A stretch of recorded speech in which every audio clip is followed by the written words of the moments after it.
ఆకాశవాణి జాతీయ వార్తలు చదువుతున్నది ఎన్ మణి. ముఖ్యాంశాలు. ప్రధానమంత్రి నరేంద్ర మోదీ ఈరోజు అంతర్జాతీయ పర్యటనలో భాగంగా బ్రూనై చేరుకున్నారు. Startup India, skill India, make in India వంటి కార్యక్రమాలు విద్యార్థులు తమ లక్ష్యాలను సాధించడంలో సహాయపడతాయని రాష్ట్రపతి ద్రౌపది ముర్ము పేర్కొన్నారు. ప్రపంచ బ్యాంక్ భారతదేశ వృద్ధి రేటును 6.6 నుండి 7% పెంచింది. ఛత్తీస్గఢ్లో ఈరోజు భద్రతా బలగాలతో జరిగిన ఎన్కౌంటర్లో 9 మంది మావోయిస్టులు మరణించారు. యుఎస్ ఓపెన్లో రోహన్ బోపన్నా, అల్దిలా సుజియాడి జోడీ మిక్స్డ్ డబుల్స్ విభాగంలో సెమీఫైనల్కు చేరుకుంది. వార్తల వివరాలు. ప్రధానమంత్రి నరేంద్ర మోదీ ఈరోజు అంతర్జాతీయ పర్యటనలో భాగంగా బ్రూనైలో బందర్ సేరి బెగవాన్కు చేరుకున్నారు. ఆయనకు బ్రూనై యువరాజు హాజీ అల్ ముహ్తాదీ బిల్లా ఘన స్వాగతం పలికారు. బ్రూనైలో భారత ప్రధానమంత్రి ద్వైపాక్షిక పర్యటన చేయడం ఇదే తొలిసారి. భారత్, బ్రూనైల మధ్య దౌత్య సంబంధాల స్థాపన 40వ వార్షికోత్సవం సందర్భంగా ప్రధానమంత్రి ఈ చారిత్రాత్మక పర్యటన చేపడుతున్నారు. బ్రూనైలో భారత హైకమిషన్ కొత్త ఛాన్సరీ ప్రాంగణాన్ని ప్రధానమంత్రి ఈరోజు ప్రారంభించారు. ప్రారంభోత్సవానికి హాజరైన ప్రవాస భారతీయ సభ్యులతో ప్రధానమంత్రి సంభాషించారు. ఇరు దేశాల మధ్య సజీవ వారధిగా ద్వైపాక్షిక సంబంధాలను బలోపేతం చేసేందుకు వారు అందిస్తున్న సహకారాన్ని ఆయన అభినందించారు. ప్రస్తుతం బ్రూనైలో సుమారు 14,000 మంది భారతీయులు నివసిస్తున్నారు. కాగా బ్రూనై ఆరోగ్య సంరక్షణ, విద్యారంగాల అభివృద్ధికి భారతీయ వైద్యులు, ఉపాధ్యాయులు సేవలు అందిస్తున్నారు. భారతదేశపు act east policy, Indo Pacific విజన్లో బ్రూనై ఒక ముఖ్యమైన భాగస్వామిగా ఉంది. భారత రాష్ట్రపతి ద్రౌపది ముర్ము ఈరోజు మహారాష్ట్రలోని పూణేలో సింబయాసిస్ ఇంటర్నేషనల్ డీమ్డ్ యూనివర్సిటీ 21వ స్నాతకోత్సవంలో పాల్గొన్నారు. ఈ సందర్భంగా విద్యార్థులను ఉద్దేశించి రాష్ట్రపతి ప్రసంగిస్తూ విద్యార్థులు జ్ఞానంతో విదేశాలలో సానుకూల మార్పు తీసుకురాగల సమర్థులయ్యారని పేర్కొన్నారు.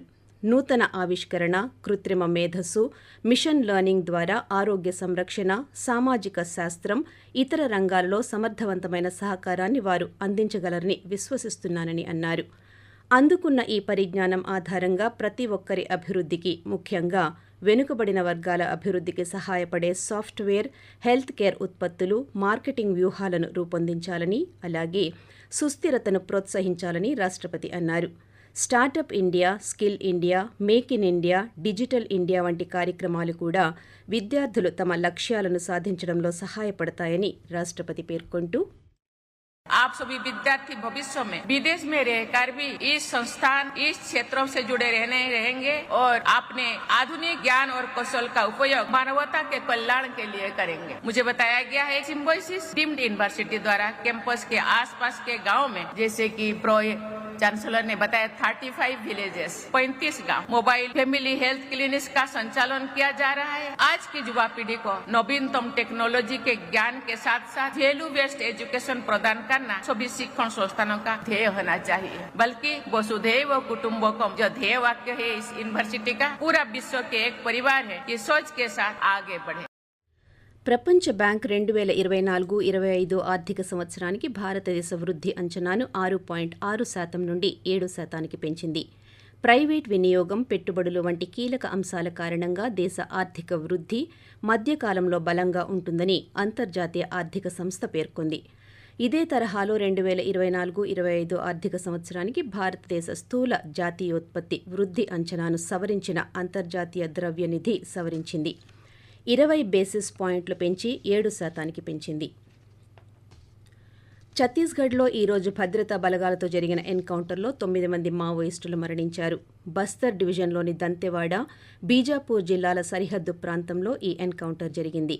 దంతెవాడ, బీజాపూర్ జిల్లాల సరిహద్దు ప్రాంతంలో భారీ సంఖ్యలో మావోయిస్టులు ఉన్నారన్న సమాచారంతో central reserve police force CRPF, district reserve guard DRG సంయుక్త బృందం ఎండ్రి గ్రామ సమీపంలోని ప్రాంతంలో సర్చింగ్ ఆపరేషన్ చేపట్టాయి. ఈ క్రమంలో బైలాడిలా కొండల వద్ద ఈ ఉదయం భద్రతా బలగాలు, మావోయిస్టులకు మధ్య ఎదురుకాల్పులు జరిగాయి. ఎన్కౌంటర్ అనంతరం ఘటనా స్థలం వద్ద 9 మంది మావోయిస్టుల మృతదేహాలు లభ్యమయ్యాయి. సెర్చ్ ఆపరేషన్ ఇంకా కొనసాగుతోంది. కాగా రాష్ట్రంలోని బీజాపూర్ జిల్లాలో గత 24 గంటల్లో వివిధ ప్రాంతాల నుంచి 13 మంది మావోయిస్టులను పోలీసులు అదుపులోకి తీసుకున్నారు. ఆకాశవాణి జాతీయ వార్తలు వింటున్నారు. ఆంధ్రప్రదేశ్ ప్రభుత్వం కృష్ణా నది పరిసర ప్రాంతాల్లో సహాయక చర్యలు ముమ్మరం చేసింది. 47 బృందాలను మోహరించారు. 174 మోటారు పడవలు, 315 మంది ఈతగాళ్లను ప్రమాదంలో ఉన్న ప్రజలను రక్షించడానికి ఉపయోగిస్తున్నారు. ఆహార పంపిణీ చేయడానికి హెలికాప్టర్లు, డ్రోన్లను వినియోగిస్తున్నారు. మరోవైపు వరద బాధిత ఖమ్మం జిల్లాలో తెలంగాణ ముఖ్యమంత్రి రేవంత్ రెడ్డి ఈ రోజు వరుసగా రెండో రోజు పర్యటిస్తున్నారు. వరద సంబంధిత ఘటనలలో బంధువులను కోల్పోయిన వారి కుటుంబాలను పరామర్శించారు. ఎడతెరిపి లేకుండా కురుస్తున్న వర్షాల కారణంగా తెలంగాణలోని పలు ప్రాంతాల్లో ఇప్పటివరకు 16 మంది మరణించారు. ఇదిలా ఉండగా భారత వాతావరణ శాఖ రేపు అసోం, మేఘాలయ, నాగాలాండ్, మణిపూర్, మిజోరాం, త్రిపుర, కేరళ, మాహి, పశ్చిమ ఉత్తరప్రదేశ్లోని కొన్ని ప్రాంతాల్లో భారీ వర్షాలు కురిసే అవకాశం ఉందని తెలిపింది. గుజరాత్కు రెడ్ అలర్ట్, ఆంధ్రప్రదేశ్కు ఆరెంజ్ అలర్ట్ను ఐఎండీ జారీ చేసింది. రహదారులపై పౌరుల భద్రత అత్యంత ప్రధానమని కేంద్ర రోడ్డు రవాణా రహదారుల శాఖ మంత్రి నితిన్ గడ్కరీ అన్నారు. ఈ రోజు న్యూఢిల్లీలో టన్నెలింగ్ ఇండియా 2వ ఎడిషన్లో ఆయన ప్రసంగిస్తూ వర్షపాతం, కొండచర్యలు విరిగిపడడం, వరదల నష్టాన్ని నివారించేలా రోడ్లపై తక్కువ ఖర్చుతో కూడిన శాశ్వత పరిష్కారాల అవసరాన్ని ప్రస్తావించారు. భారత్ను $5 లక్షల కోట్ల ఆర్థిక వ్యవస్థగా మార్చేందుకు ప్రభుత్వం కృషి చేస్తోందని నితిన్ గడ్కరీ పేర్కొన్నారు.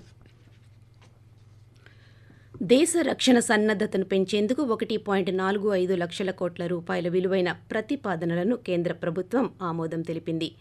రక్షణ మంత్రి రాజ్నాథ్ సింగ్ అధ్యక్షతన జరిగిన డిఫెన్స్ ఎక్విజిషన్ కౌన్సిల్ పలు మూలధన సేకరణ ప్రతిపాదనలకు ఆమోదం తెలిపింది. Future ready combat vehicles, air defence fire control రాడార్లు, డోర్నియర్ 228 విమానాలు, next generation fast patrolling, offshore patrolling నౌకల కొనుగోలుకు కౌన్సిల్ ఆమోదం తెలిపింది. ఏక్ పేడ్ మా కే నామ్ కార్యక్రమం కింద ఇప్పటివరకు దేశవ్యాప్తంగా 52 కోట్లకు పైగా మొక్కలు నాటి చెట్ల పెంపకంలో మరో మైలురాయిని సాధించామని కేంద్ర పర్యావరణ, అటవీ, వాతావరణ మార్పుల శాఖ మంత్రి భూపేందర్ యాదవ్ సామాజిక మాధ్యమం వేదికగా పేర్కొన్నారు. ప్రపంచ పర్యావరణ దినోత్సవం సందర్భంగా ప్రధానమంత్రి నరేంద్ర మోదీ ఈ ప్రచారాన్ని ప్రారంభించారు. ప్రతి ఒక్కరూ తమ తల్లులకు నివాళులు అర్పించేందుకు మొక్కలు నాటాలని నరేంద్ర మోదీ పిలుపునిచ్చారు. బెంగళూరులోని భారత వైమానిక దళానికి చెందిన software development institute national defence academy NDA కోసం సూపర్ డిమోనా ఎయిర్ క్రాఫ్ట్ సిమ్యులేటర్ను రూపొందించింది. ఎన్డీఏలోని ఎయిర్ ఫోర్స్ ట్రైనింగ్ టీమ్ క్యాడెట్లకు ప్రాథమిక ఎగిరే అంశాలతో పాటు ఎగిరే వాతావరణం గురించి అవసరమైన పరిజ్ఞానాన్ని పరిచయం చేయడానికి దీనిని ఉపయోగిస్తుంది. ట్రైనీ క్యాడెట్ల విజువల్ ఎక్స్పీరియన్స్ను మెరుగుపరిచేందుకు ఈ సిమ్యులేటర్ అత్యాధునిక 135 డిగ్రీల ఫీల్డ్ ఆఫ్ వ్యూ ఇమ్మర్సివ్ డిస్ప్లేను కలిగి ఉంటుంది. స్థానిక ప్రైవేట్ పరిశ్రమలు విమానంలో అందుబాటులో ఉన్న ఇతర ప్యానెళ్ల తయారీలో నిమగ్నమయ్యాయి. యుఎస్ ఓపెన్లో భారత టెన్నిస్ ఆటగాడు రోహన్ బోపన్న, అతని ఇండోనేషియా భాగస్వామి అల్దీలా సుజియాడి జోడీ మిక్స్డ్ డబుల్స్ విభాగంలో సెమీఫైనల్స్కి చేరుకున్నారు.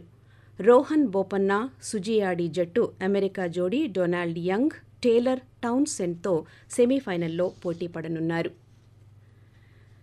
దేశీయ మార్కెట్ సూచీలు సెన్సెక్స్, నిఫ్టీలు ఈరోజు ట్రేడింగ్ సెషన్లో సాధారణంగా ముగిశాయి. సెన్సెక్స్ ప్రతికూలంగా ముగియగా నిఫ్టీ స్వల్పంగా లాభపడింది. ట్రేడింగ్ ముగిసే సమయానికి 30 కంపెనీలతో కూడిన సెన్సెక్స్ 4 పాయింట్లు క్షీణించి 82,555 వద్ద ముగిసింది. నిఫ్టీ 1 పాయింట్ పెరిగి 25,280 వద్ద స్థిరపడింది. వార్తలు ముగించే ముందు ముఖ్యాంశాలు. ప్రధానమంత్రి నరేంద్ర మోదీ ఈరోజు అంతర్జాతీయ పర్యటనలో భాగంగా బ్రూనై చేరుకున్నారు. Startup India, skill India, make in India వంటి కార్యక్రమాలు విద్యార్థులు తమ లక్ష్యాలను సాధించడంలో సహాయపడతాయని రాష్ట్రపతి ద్రౌపది ముర్ము పేర్కొన్నారు. ప్రపంచ బ్యాంక్ భారతదేశ వృద్ధి రేటును 6.6 నుండి 7% పెంచింది. ఛత్తీస్గఢ్లో ఈరోజు భద్రతా బలగాలతో జరిగిన ఎన్కౌంటర్లో 9 మంది మావోయిస్టులు మరణించారు. జాతీయ వార్తలు ఇంతటితో సమాప్తం.